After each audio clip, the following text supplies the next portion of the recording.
Good morning. Good morning. Good morning. Is it afternoon? Okay. Good afternoon. Okay. Welcome to the forum today.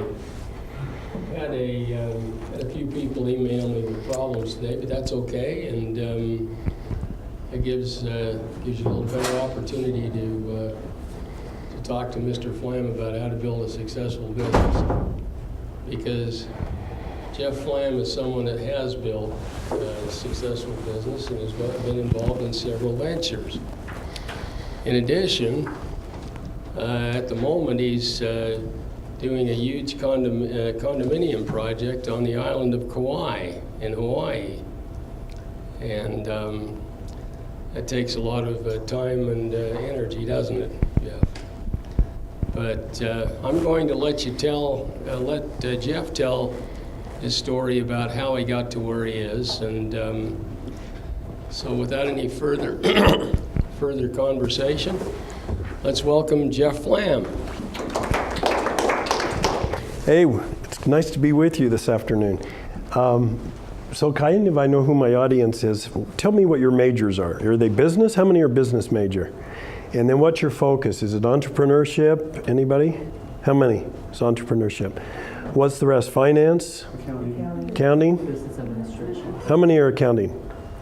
And how many administration? Anyone else? Finance? Economics? Okay, good. Good. Well, I graduated from Weber State in 1977, and I was a business major, and I took a double kind of major. I studied a lot of management and marketing because I was interested in both. And both of them became very, very important in my career move. So the more classes you can take and learn, it's some information you're really going to use when you start a business. But so many people think, I've got a great idea, I'm just going to start a business. So today I'm going to tell you about my ride of starting a business and selling it, and then I'll tell you the pros and cons and some of the pitfalls of starting a business, so that you can, and I've got them written on that sheet, so you'll want to keep it. So if you ever start a company, you can read back through those and you'll remember some of the things I've talked about, that because you learn along the way what to do and what not to do. So I'm going to teach you some of the things not to do as well as what to do, okay? So my background is I was student body president and LDSSA president up at Weber State years ago, and I've been very involved in Weber State since. I'm on the National Advisory Committee with the president of Chuck Young of Weber State. I started when I graduated in financial planning with my father, and it was kind of like a glorified insurance salesman. And you're doing people's insurance and you're helping them do estate planning and get health insurance, life insurance, and disability insurance. And I was really successful at it because I knew a lot of people from my years at Weber State. And so one of the key things in business you will find, and it's really apparent in today's generation, is social networking is important. The more people you know, the more chance you'll have of being successful in any business. Because really people do business with those they know, they like, and they trust. So the more you can develop that as you go in school, the more success you'll have in any company, whether it's a restaurant, whether it's a software company, whatever you build, the more people you know, the more you'll be able to pull key talent in or resources to help you succeed. In 1985, an opportunity came along while I was a financial planner. And I had enough experience to know this was a key opportunity, a golden opportunity. And Ron Gunnell, my dad had hired to come in and work in our firm, and he had worked for HMOs. Now, who knows what an HMO is? Anybody? Okay, health maintenance organization. They were started in the late 70s because healthcare costs were growing by 20% a year. And the rest of inflation was 3 or 4%. And so the government was trying to figure out, how do we control healthcare costs? Does that sound like a familiar topic? It's never really gone away. Why? Well, because we're saving pretty much everybody. I mean, I had a granddaughter just die in June from cancer, and she was in the hospital 3.5 years. It cost over $1 million to try to save her. And unfortunately, she didn't make it, but And leukemia is what she had. In child leukemia, 92% of the kids live. So when they diagnosed her with leukemia, it was like, oh yeah, we can save almost all the kids. But they weren't able to. But what is that? How many premiums do you have to bring in from families to cover $1 million claim? A lot. And we do hip surgeries, hip replacements, knee surgeries, knee replacements for everybody in their 60s and 70s. All of that's expensive. And so healthcare costs were growing tremendously, and they still are. And so it's a hard thing, because unless you ration healthcare, you'll never be able to get away from higher inflation as the baby boomers get older and they need more and more care. So it's an age-old problem. But what happened is my partner and I, the HMO Act was passed to try to control healthcare costs. What they had found is there's 7 health maintenance organizations that had started in the country. The biggest was Kaiser Permanente out of California. And Henry Kaiser started Kaiser Aluminum. And he made a lot of money during World War II, doing aluminum for planes and everything else. And so it became a huge, huge company with tens of thousands of employees. So to control healthcare costs, they decided they would build their own hospital in Southern California and have their own group of doctors so they could control the healthcare costs of their employees, and they did. Their healthcare costs were half of anybody else's, because back then they found there was no regulation of healthcare in the US. People could go to any doctor they wanted and get any treatment they wanted. Nobody managed it at all. So if you wanted to go over to this doctor, he'd do about any procedure he could make money on. And so they found it when they did studies that in the Northeast, up in Connecticut, the doctors that had $1 million homes were doing 7 times as many C-sections as normal, okay? So they found that doctors were doing unnecessary care, and it went right along with how much debt they had.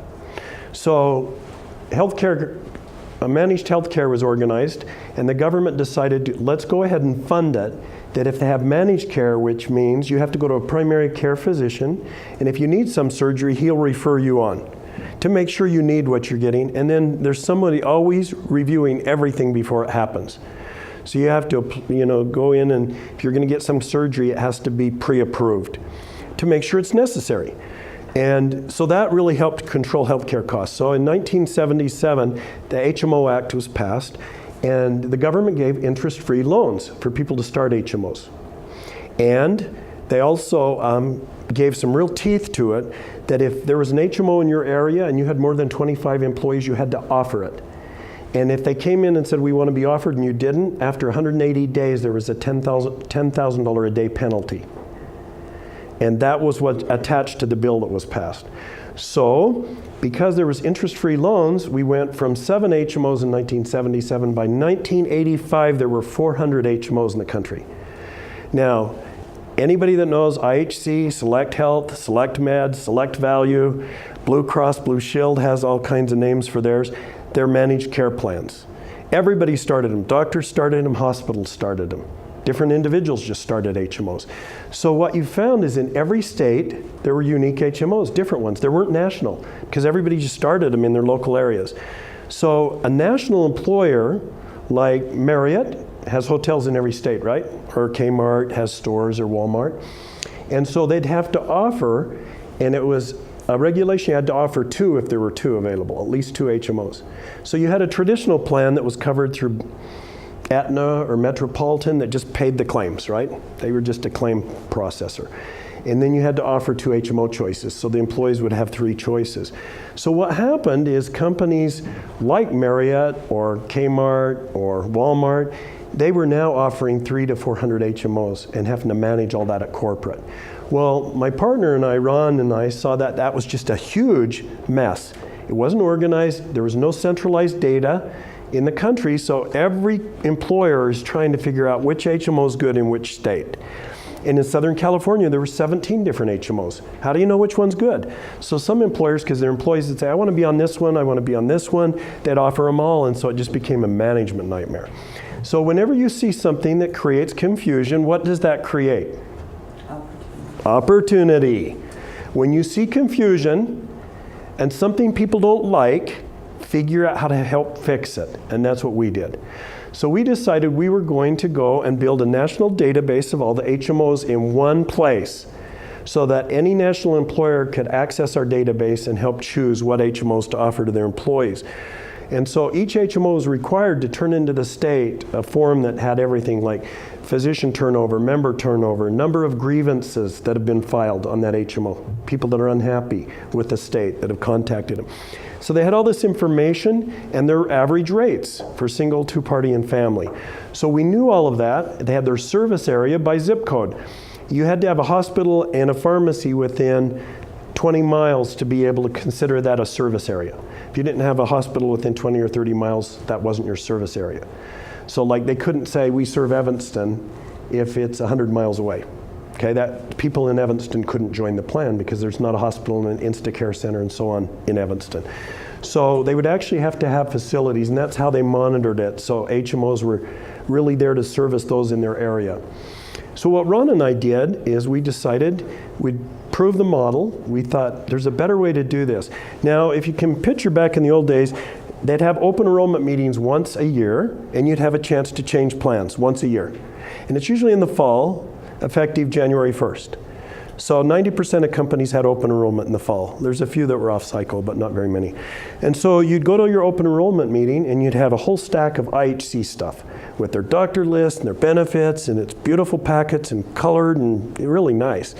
And then you'd get the Blue Cross one, the IHC one, the FHP one, the Maxi Care one, and whatever your employer offered. And you'd go home at the kitchen table and try to make sense of it all. And if you were going to have a baby, you're looking for maternity care, you're searching every one of those brochures to see how it's covered. Then, after you see what the benefits are, you're looking to see if your doctor's on the list, right? So it was really cumbersome to make a decision. It would take a CEO hours, the smartest person in the company maybe, or at least the top person in the company, it would take him hours to try to make a decision, let alone the mailroom boy. Okay, so we decided there's a much better way to do this. So what we did is we produced the materials for each employer, having everything on a comparison sheet in one booklet. And then the physicians tabbed in the back by HMO within 30 miles of your home. So we went from having these stacks of papers you'd have to take home, you'd get one little booklet in the mail, and you could look and see everything compared across.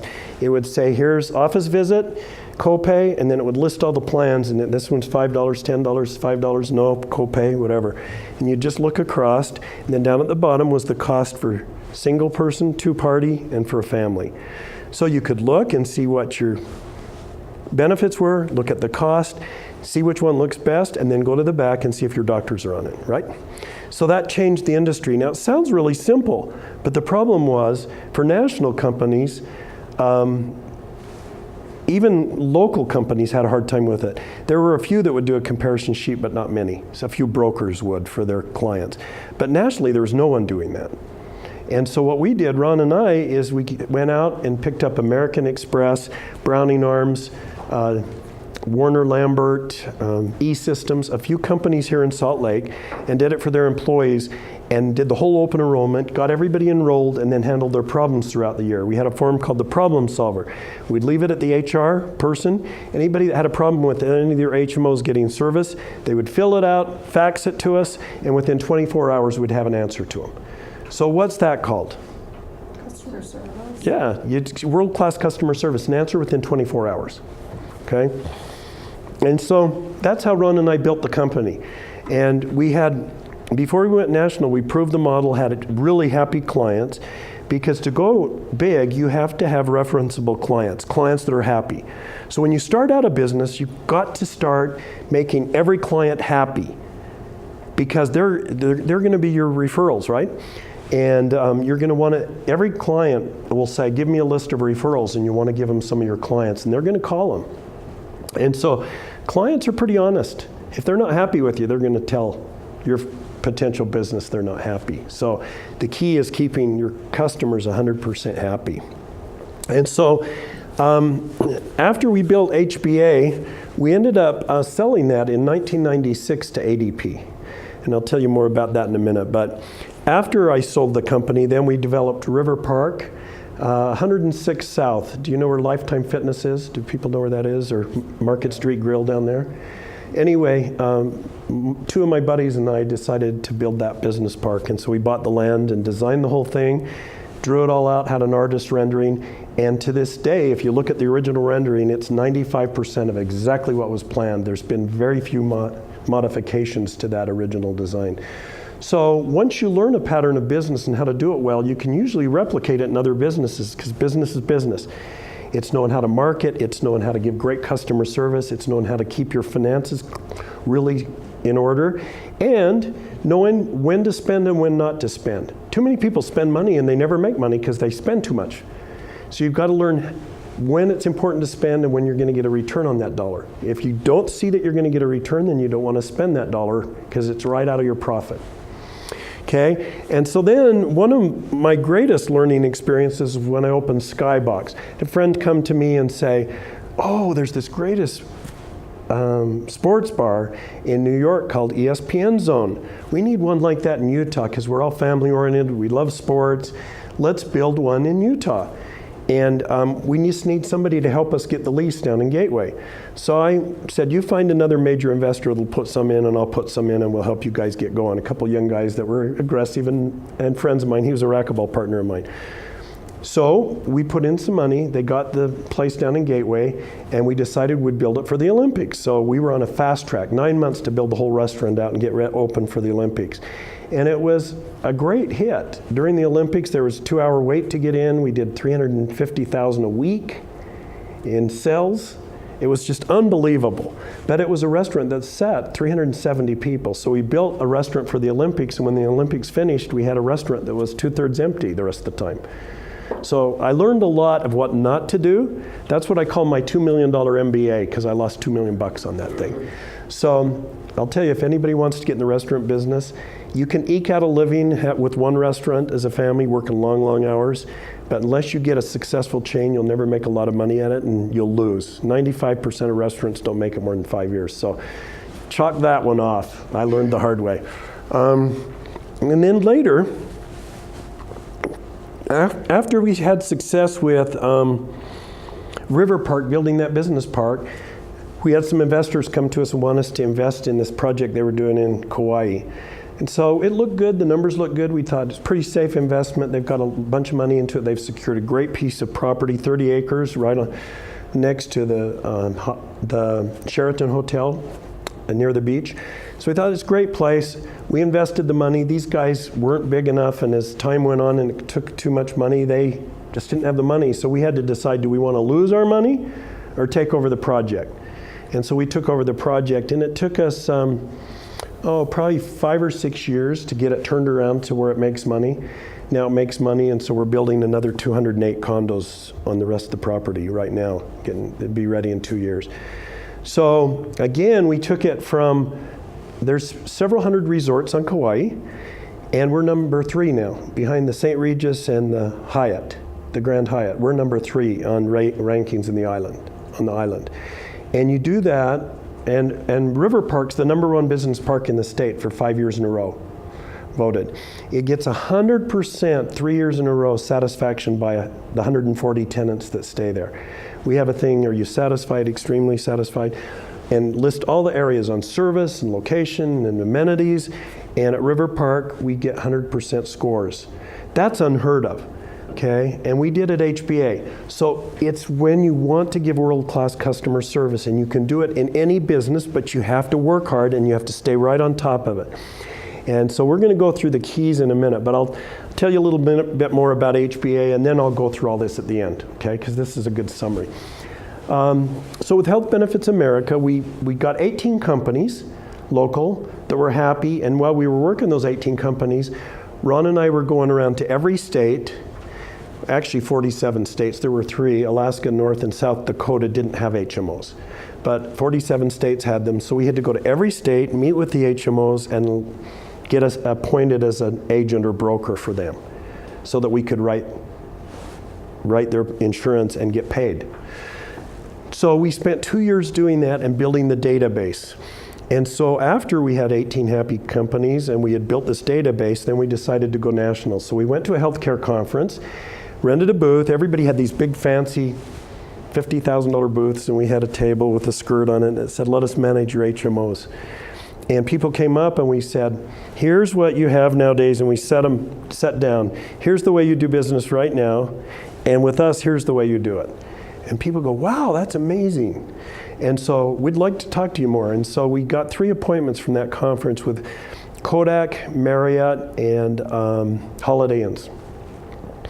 And so after we made an appointment to fly and meet with all of them, and I got a call from Xerox. And they said, well, we were talking to Kodak, and they said, you're coming to meet with them about managing their HMOs. Can you meet with us too? I said, sure. So we flew to Atlanta and sold Holiday Inns first. And then we flew up to Marriott and sold Marriott. And then we flew up, we flew up into and met with Xerox, and they bought, and then we went up to Kodak, and it turned into a big fight internally. Because we talked about, they said, how many people do you have in your organization? I said, 7. They said, we have 40 doing this. How are you going to do this with 7? And we said, we use technology. It's all built in the database. It's much easier. You guys are doing everything, in a very archaic, laborious way. So anyway, so the vice president of HR wasn't happy with the benefits department, and the vice president of HR benefits didn't want to see all these people canned, and it make him look bad. So it kind of turned into a fight between the two. And one goes, no, I don't think they really can do it. And the other one said, well, there's only one direction we can go, and that's up. We're doing such a crummy job here. So finally, they asked us to leave the room for a while they discussed it. We're out in the hallway, and then we were invited back into this.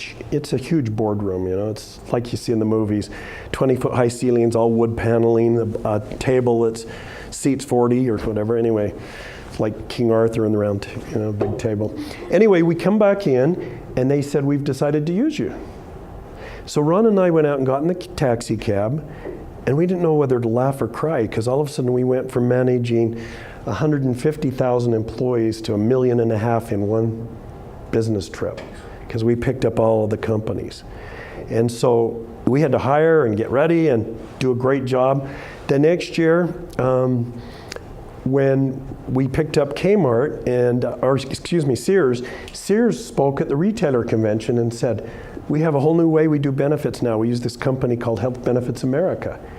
And we got phone calls the next week from about every major retailer, including Walmart. So we ended up selling Kmart and then Walmart.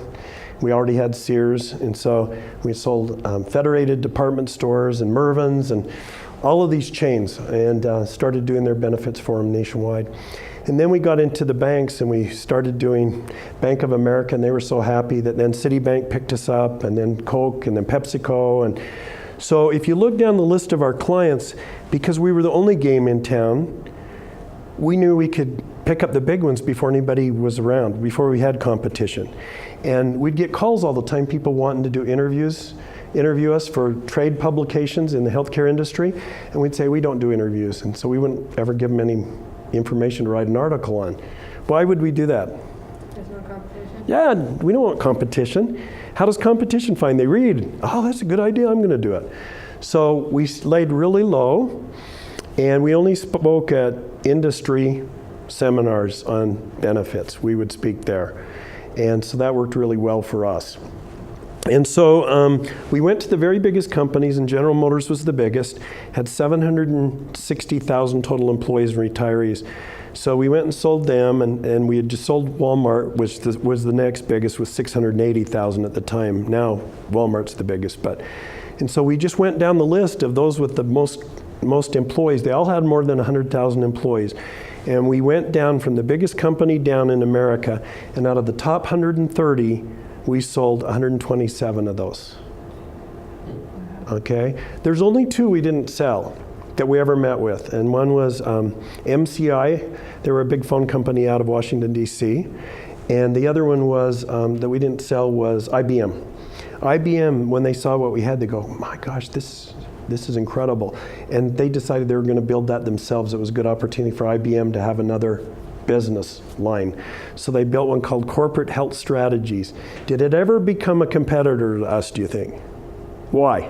Because you already had all the big ones. Well, we had the big ones, but big companies are very slow to move. So small companies can kick their rear every day because you can make decisions and move and get things done. Big companies have such bureaucracy, nobody can make a decision of anything new. Nobody can call the shot and say, okay, we'll do that for you, or we won't do that for you. And so big companies are really easy to compete against because they're very slow. And people are usually, they've been there a long time and they're complacent and they sit at their desk and there's no sense of urgency. In a young, growing, vibrant company, you always have a sense of urgency. Everybody's always high energy, get it done, yeah, we can do that. And that's what makes the difference. So anytime you see a big company that's doing something, like Paychex came out and saw that ADP was the world's biggest payroll company. Paychex goes, I think we can do this better. They don't give great customer service. They don't do this. They don't do that. They went out, and now they're a major competitor because they took the idea and just made it better because ADP had been around a long time. So sometimes just with the right people, a new company, lots of energy, and figure out just a little way to do it a little better so when you go in, you say, we can do this. Now what Paychex did was said, we'll come in and not just manage payroll, we're going to manage COBRA. Who knows what COBRA is? What is COBRA? It's the interim insurance you get after you quit or get Yeah, laid off. it's called continuation of benefits. That's what COBRA comes from, continuation of benefits. And the government passed a law back in the 80s saying, if you leave your employer, you can stay on your insurance in case you're pregnant or in the middle of a surgery or something, because before they had pre-existing conditions and a lot of companies wouldn't take you. You go to work for a new employer and there's a 1-year waiting period on a pre-existing condition, so you're caught in the middle, right? If your husband changed their job or you do or whatever. And so they passed the law that if you have current coverage, you can stay on it and pay the premiums yourself. So what did that do? That created a lot of work for HMOs to have to bill all these individuals who had quit the company, and they could add 2% on for their hassle. Well, they could never make it for the 2% on this, having to do this huge thing. So a COBRA company started called Cobra Serve that would do this for companies, do COBRA administration. And they grew really big and went public. And so ADP, when they saw that all of a sudden their competitor Paychex was offering COBRA administration, so they'd go into an employer and say, we all offer all this COBRA so you don't have to get messed with it and your employees calling you all the time and sending you the checks and you have to send them on to the insurance company because it was a mess. And Paychex said, we can do that for you. And so people would join Paychex, right? And so ADP realized, oh my gosh, they have something we don't have, we've got to get it. So they went and looked at buying Cobra Serve, but by then their total stock value was $700 million on the market. And they were a $20 million a year company. But they're the only game in town, so their stock was really, really high. So ADP came and met with us and asked if we'd do COBRA administration for their payroll customers. We said, sure, because we did COBRA for all of our big clients. Why would we do that? Was it easy enough transition? Yeah, we already did it, and now we could get in all their clients and then do their benefits. So it was a really good partnership between us and ADP, and they came out, and when they walked through our corporate offices, we had grown in 10 years from 2 of us to 1,400 employees. And we were in 3 different buildings around town and having to drive to meetings. It was really archaic. So we ended up buying 60 acres at Decker Lake. This is before the E Center was there, Maverick Center. It's before Hale Center Theater and all the hotels. It was just a swamp, kind of, and Franklin had built their corporate headquarters by there, but you had to come in off of Redwood Road to go to Franklin. So we went and met with West Valley City and said, we want to buy this 60 acres. If you'll put in the road off 3500 South, then we'll build these office buildings. And so they agreed to do that. So once the road was put in and we started building our buildings, then they decided to put the E Center there, and then Hale Center Theater came and it just blossomed, right? So we built 3 office buildings there that housed our 1,400 employees. We had 600 full-time and 800 that were part-time on phones answering benefit questions. And we had done that in just 10 years. And so ADP came out to visit us and do an on-site tour. And when they came into our conference rooms. We met in different conference rooms while they were there at different meetings. And they would go into the San Francisco conference room, and there would be Levi's logo, Bank of America's logo, Chevron's logo. I'm trying to remember the rest of the clients from there. But anyway, it would have all our client logos in there. And we'd say, this is who we work for, is these clients. And when we went to the New York room, there's Citibank and Price Waterhouse and PepsiCo and all these big companies' logos. So every conference room had the logos of the companies we worked for. And what does that help employees remember? Their customer base. Yeah. Who are we really working for? They're not really working for HBA. We're working for those customers and trying to make them happy. So when ADP walked through, and then we took them over to our distribution center, and they saw where we printed 6 million booklets in 6 weeks for open enrollment. Every booklet was personalized to you. Yours would be different than yours.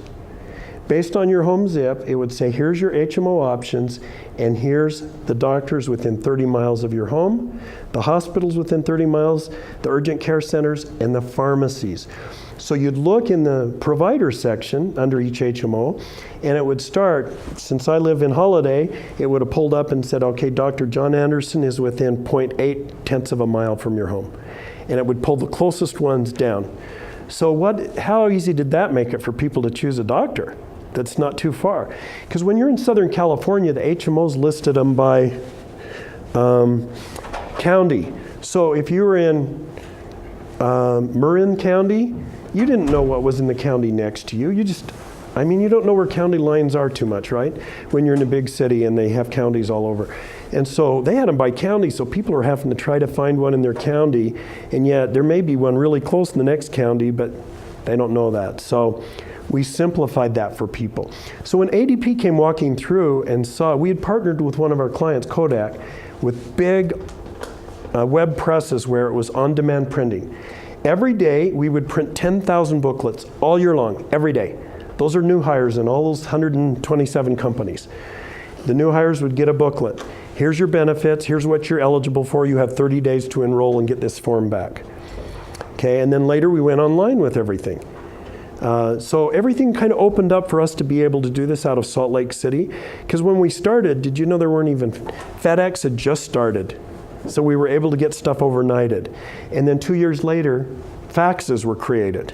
So we could fax things. Before you had to wait for the mail between you and clients, days, 3 days each way. And so it was hard to do business unless you were right in New York or it was hard to do business nationally, let alone internationally. But that all started changing really quickly in the 70s and 80s. And then pretty soon we had computers and we could email stuff, and it just got really easy. And so then we could have people enroll online and actually look at their full physician list. They would get their booklet, but it says this is just the physicians within 30 miles of your home. You can go onto this website and look at all physicians. So if you worked in New York City, but you lived in New Jersey because you crossed the Hudson or whatever, then we would get the physicians within so many miles of your home address, but maybe you go to doctors in the city, right? So you could go online and look those up. So it changed the way business happened, and we became big really fast. So what happened is ADP came through, had 2 vice presidents came and visited us to sign this COBRA contract for us to do COBRA. They got back home, and 2 days later they got a call and said, well, Art Weinberg, our CEO, wants to come out and meet you guys. And I said to Ron, I think they're going to want to make us an offer on our company. And that last year we had 18 different companies come in and try to buy us, including Fidelity. Fidelity was the most aggressive. They wanted to buy us in the worst way, but we looked at Fidelity and they were privately held. The whole thing would be taxable if we did it. And then we found out every company they buy, all the employees are gone within a year, all the key management. They bring in their own. And we didn't want to do that to all our employees who'd made a career there. And we found out when ADP buys a company, they let them do their own thing. So when ADP came along and I realized that they were interested in probably buying us, I went online and looked, and their stock was trading for 27 times earnings. That's really high. So when they came out and met with us, and we're just at lunch, and he goes, you know, we're wanting to do this in a more formal way than just a vendor. We'd like you to be part of the ADP family. How do you feel about that? said, well, we're the top in benefits. We've created this industry in benefits outsourcing, just like you have in payroll. So we feel like we're worth if we went public, we'd do in multiples many times, like CobraServe has done. And so we're thinking of going public in a year. So now they knew we had a big number in mind, right? And so I said, if you want to pay us 27 times our earnings, we'd do it. And the next day, after they left, a day later, we got a FedEx in the mail, and it was the offer, exactly. 27 times our earnings, so it was about $100 million. And so I'm going to talk to you a little bit about stock and what to do with stock and so on, so that you don't have to give up most of your company to investors. There's ways to do it so you don't have to give all your company away. Okay, the first key rule in starting a company is you've got to develop a product or service that you understand. If you go into something you don't understand, the learning curve's too big and there's not enough investors that'll stay with you while you learn. You've got to know what you're into. So I say, find an area you're interested in, whether it's renewable energy or whether it's technology of some kind. Go work at one of the best companies out there for 3 to 5 years, figure out how they do it, and then figure out how you can make it better. Because there's room for lots of companies out there, lots doing the same thing. It's whoever can just sell the best, really, as long as you can give great service. So go work somewhere or do it in an area you already know and love, because you do not have time for a learning curve. Once you've come up with an idea, the best thing is go out and create and share your vision with others. Find out and go to some smart people that have been in business and say, I would like you to look at this business idea I have and just give me your real, truthful input, whether you think this is something that we could do or not. And then be open-minded, because it's going to hurt to have people not think your idea is great, right? But you want to hear, because you can spend a lot of money, and if you'd gone out and interviewed 10 people and they told 9 out of 10 said, I wouldn't do it, and they'll tell you why they wouldn't do it. You want to learn that, otherwise you'll learn it the hard way. But then again, you have to go by really your gut, whether you really believe you can pull it off or not. Because when I went to my dad and said, we're going to go build this national benefits company, my dad said, well, if it was such a good idea, somebody would already be doing it. He thought we were crazy. And later he ate his words many times when we ended up making a lot of money and growing really big. So he was one that thought somebody would already be doing it. That's not true. Whenever there's change in legislation, like right now, the Affordable Care Act is creating a lot of opportunities for insurance guys to get in there and talk to people and help educate them and sell them something. But whenever there's changes, there's opportunities created somewhere to help fix the confusion, because there will be confusion. So you just have to watch. Whenever there's a change in legislation, it creates opportunity. And always get your best experts. I say to people, lawyers are your best friends when you're starting a company. If you have your contracts written really well with your clients, they're looking out for your interest, your own attorney is. And they're making sure it covers you and protects you. And if you don't have those kind of contracts, someday it could come back to bite you big, and we're talking big money. So you want to have really good contracts. And you can either use somebody who you know who's an attorney, and they do it, they're specialized in one area, and they're a friend, and they say, oh, I'll do it for you for $200 an hour. Or you can go to the expert and pay $300 an hour. That's somebody that does just what you're doing, whether it's trademarks or contracts or employment agreements for key employees. Go to the best attorneys, I tell you, because those are where you'll get stung the worst, is if you don't have good contracts. Find qualified employees. When you have an idea, you tend to hire those that say, oh, I like that idea. And they may not have any experience in what you're doing, but because they believe in you, you hire them. Once you've really got a good idea, make sure you're interviewing enough employees before you hire anybody, because once you hire someone, it's very hard to let them go. You get emotionally attached, and then they're friends, and it's hard to fire them, and it gets ugly. So don't hire people unless you really know they have the talent to take you where you want to go. Okay? And then find a product or service that'd be widely accepted. See, we found one where everybody had health insurance. They needed it. It was a huge opportunity. And so there's an old adage that says if you sell to the masses, sell to the classes, you'll live with the masses. So if you sell to just a few, some unique product that a few are going to use, some special thing that Olympians are going to use, you're going to live with the masses. You're not going to ever really make a lot of money. But if you sell to the masses, then you'll live with the classes. If you get something everybody will buy for $1, then you make a lot of money. So try to find something that's got broad appeal. Be shrewd with stock options. Now here's what Ron and I did. We would say to people, you've got to come give us a year so we know you're serious. Because we'd hire key executives. And they'd all say, well, we want some stock. They'd say, okay, after a year, if you've proven yourself, we have stock options. Now, who knows what a stock option is? Joy. It's a form of payment in stocks to the company that you're working for or that you're being on the board for or something. Yeah, there's two ways to do stock. You either give them stock. Now, if you give somebody stock, IRS considers that compensation.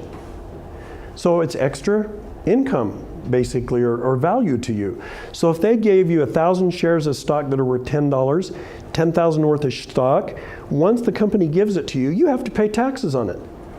Even if you can't sell that company stock yet because it's not public. It's privately held.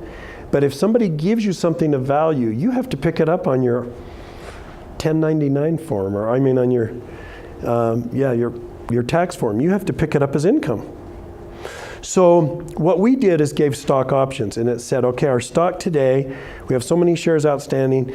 We're going to give you so many shares at this price. Today it's $10 a share. So someday, see if it's $100 a share, then they can exercise it. They only have to pay 10, and that's worth 100. And so they really just sell their stock option. They convert it right at the time, and so they don't have to really come up with the cash because the stock's worth this much if it's publicly traded. So stock options are the best way to do it because it doesn't create a taxable income.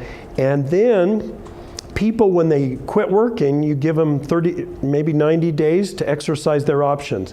If they don't go buy them at that point, then they lose them. So it comes back to the company. So it forces them to come up with money at some point if they want to keep their options, if they quit. And that's why you don't have people hanging on that are shareholders that don't work with you anymore. Okay? Like I said, get the best legal counsel you can get, accounting, and choose an advisory board. That's what helped Ron and I a lot. We had Dean Skousen, who was the Dean of Business at BYU. He was on our board. A guy named Walker Lewis from Warburg Pincus in New York was on our board. And then we had another guy out of LA who was the chief legal counsel for Century 21 Real Estate. And they were guys we had met and knew and respected. And they would fly in twice a year and we'd pay them $1,000 a meeting. We'd come in, we'd go through everything, and they would tell us, you're doing this right, don't do this, do this.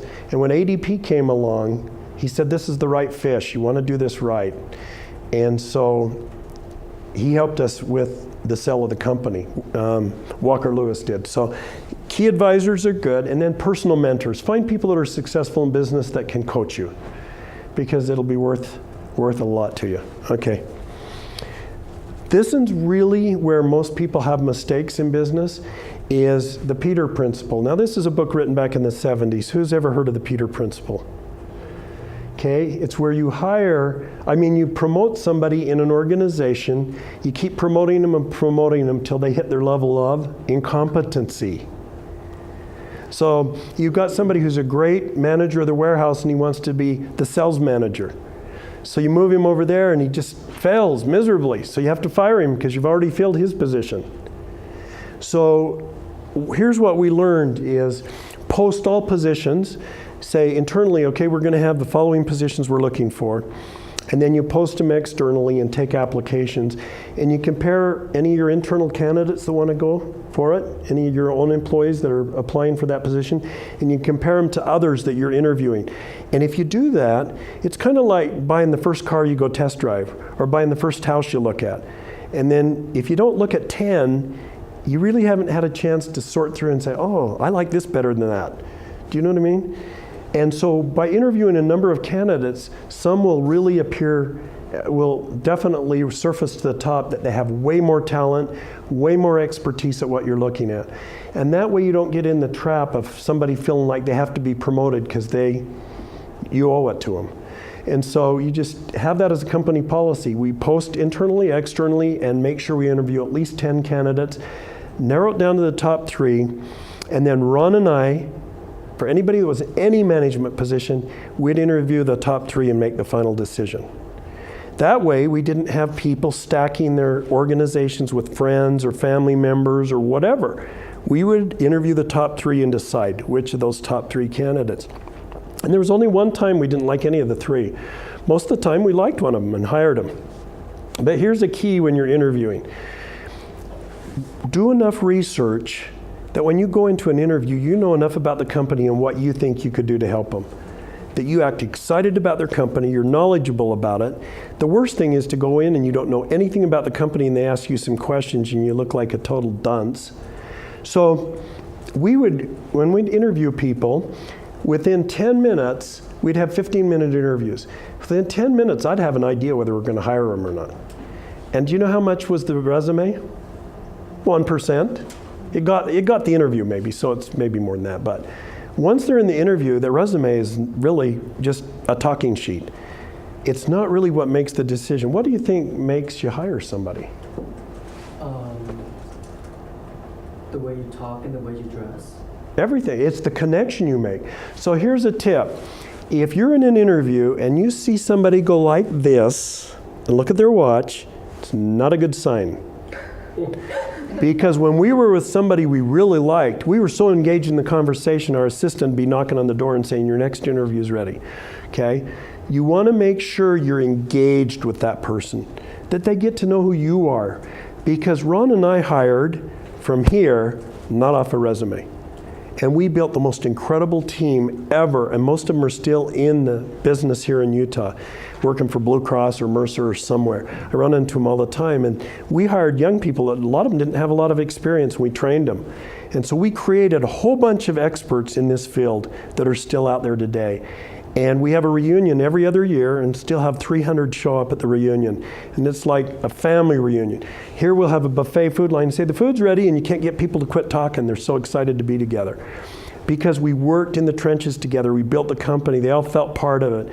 And the best part is when we sold the company, what we decided to do is take the $7 million of profit that year and take that off the price they were paying us, and told them, drop the price by the $7 million, we want to distribute that to employees this year. So we distributed it to all the employees, $7 million. So, we called them in one at a time and said, we want to do something for you because you've made a difference. We did it over 5 months. And what we did is came up with the formula first. We said everybody's going to get 3% of their income times the number of years they've been here. So if you've been here 10 years, you're going to get a 30% bonus. And so when they'd come in one by one, we'd have several a day for months.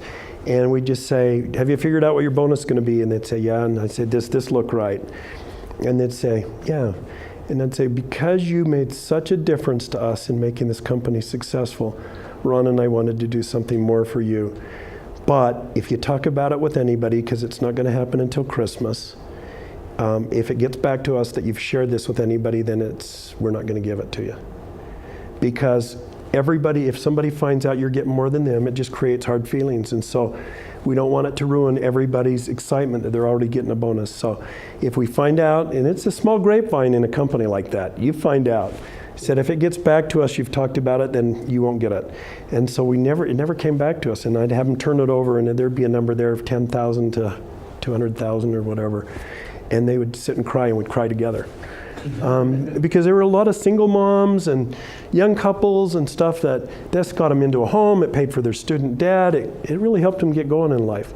And that was kind of the most fun of selling the company, is sharing that with everybody. And so everybody had a little head start in life. Anyway, that's kind of my story. Any questions? You said to get mentors. Where would you suggest finding a personal mentor? Anybody in the industry you're interested in, go just say, I'd love to take you to lunch sometime and talk to you, or stop by your house or your business. I'm thinking of going in this area and I just need somebody to coach me, or I'm thinking of starting a company. Just like your opinion. Because I have people call me all the time, and I'll meet with them and spend some time with them and give them some tips. So people in the industry, probably, or people who've been successful in their business that you trust their opinion, that you know will tell you whether they think that's a good idea or not. Okay, this is the other key. Ask your clients how you're doing. And quarterly, we do an interview with every customer with a sheet. Ask them questions and check it off and find out if they weren't happy with something. Do you know that's the number one thing people do not do is they don't ask their customers how they're doing because they're afraid they'll get bad news. So they don't dare ask. If you find there's a problem, you want to fix it. You don't want it festering out there. So that's a real key one too. Okay, any other questions? One more. I was just wondering, when you picked up all of those other contracts, how long did it take you guys to catch up with that? Was it like?